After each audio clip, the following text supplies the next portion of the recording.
گناہ دلا بی تاہیر کنت. عن النواس بن سمعان رضي الله عنه عن النبي صلى الله عليه وسلم قال: نواس سمعان رضي الله عنه گشت در رسول صلی الله علیه و سلم گشتگ: البر حسن الخلق، نیکی والشر و طبع گشند. والإثم ما حاك في نفسك وكرهت أن يطلع عليه الناس، وگناہ ہمائند کہ تی دلا جنت تو وش نبے کہ مردم صحیح ببند. رواه مسلم. وعن وابصة بن معبد رضي الله عنه قال: وابصة معبد رضي الله عنه گشی: أتيت رسول الله صلى الله عليه وسلم فقال: من واجه رسول صلى الله عليه وسلم گورا پجستات کنگڑ واجہ گشت: جئت تسأل عن البر والإثم؟ قلت نعم.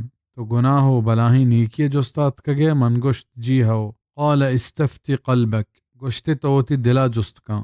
البر ما اطمأنت إليه النفس واطمأن إليه القلب، نیکی کنگا مردم دل و نفس دل جم و ایمن بیت. والإثم ما حاك في النفس وتردد في الصدر وإن أفتاك الناس وأفتوك، گناہ دل جنت دل بند شکیگ بیت توری طرح مردم آئیے واتسریں فتوى چکا بدینت.